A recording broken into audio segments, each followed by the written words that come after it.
Hello out to all you wonderful people. This is Andre, the game idea guy. Thank you once again for lending me your time and your ear listening in to another 3DS game ideas video. And this time I'm going to be talking about Castlevania Symphony of the Night for the 3DS. Now, this one is actually pretty self-explanatory and easy to do.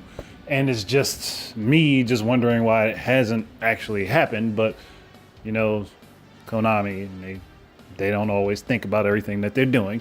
So I'm going to make this as simple as possible for you guys. And this would be a very well-received product, and it would sell very well on the 3DS. It doesn't even have to get a physical copy. You guys can put it out on the eShop for like 10, 15 bucks, and people will gobble it up like it's Pac-Man balls. That didn't come out right. But moving on from there. Okay. Since this isn't going to do the exact same things that the DS games did, like, you know, Aria of Sorrow and I almost said Curse of the Moon, but that's not that one. That was on GBA. Aria of Sorrow. No, that was on GBA too. Dawn of Sorrow was the one I'm thinking about. It's not going to do the same thing as Dawn of Sorrow, Portrait of Ruin, or Order of Ecclesia. Don't know why I'm getting so tongue-tied. But it's not going to do the exact same thing as those games where you had functions that actually worked on the touchscreen while you were playing, because the games were built around that functionality. Here, you're going to be putting your main screen at the top, which is just all your action and stuff. I would say put the inventory at the bottom, but honestly, you don't really need to do that. You just put the map down there.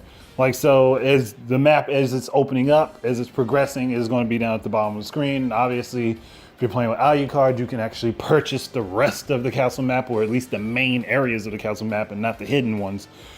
That all should be there once you purchase it, and all the stuff that's unhighlighted obviously is the stuff that you haven't traversed yet. Done. Okay.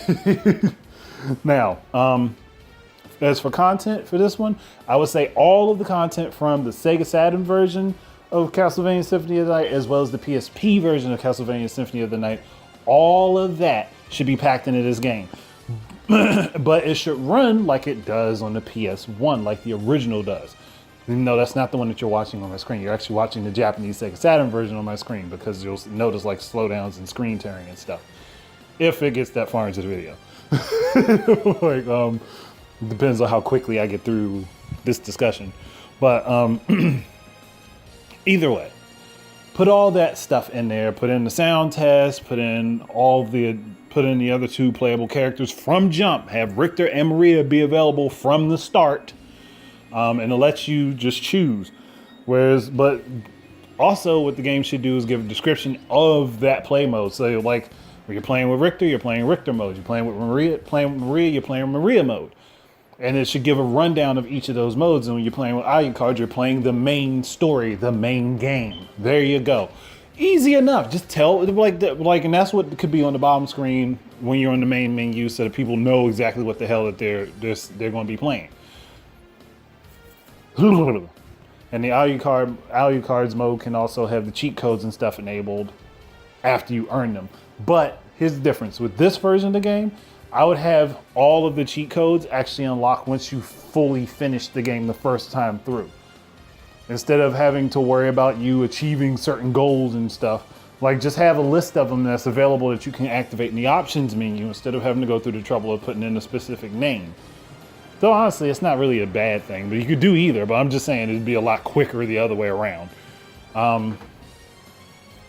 Thinking. What else was I thinking about? Having Richter and Maria available from the beginning.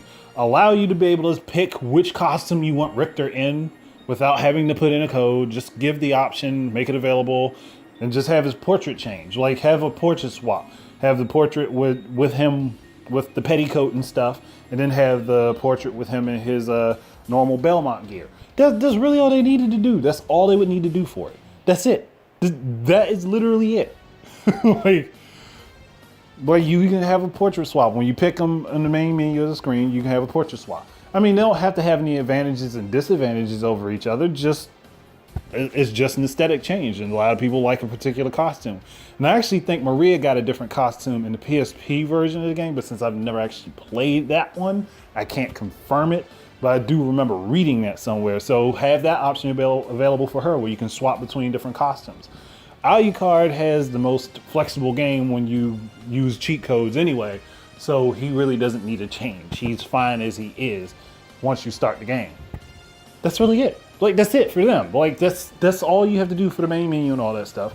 And again, when you're playing, put your map down on the bottom so you can see where you're going and you know where you've been and where you've got to go.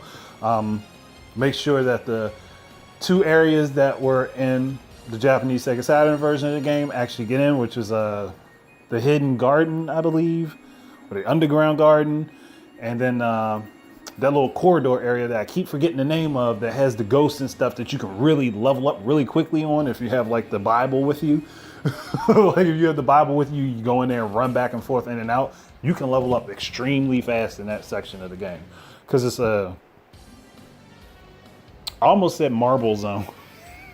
Like this ain't Sonic the Hedgehog, but it's connected to the 3rd area you actually get into in the game. I just keep forgetting the name of the area for some reason. Like, but it's a little shortcut corridor because it leads to the underground water area. I keep forgetting the name of these damn places in this game. Like, and that's annoying me. But even still, like, have all that content in there and have it also available in the inverted version of the castle, just to make it, you know, I don't know what I was trying to say there. But just to have all the full content from this particular game, like all of its versions, make this the ultimate version. Like, that's all you gotta really do. Like, put it out there, make this the ultimate version of it, and let it sit out there and like let people re-experience it anew with this version of it, with everything that was ever in every version of this game. That's it. That's all that really needs to be done. Outside of the few things I said specifically for the 3DS. That's it. But thank you guys very much for listening. Keep your eyes and ears out for more stuff from me. And until the next time, please enjoy your games and peace out.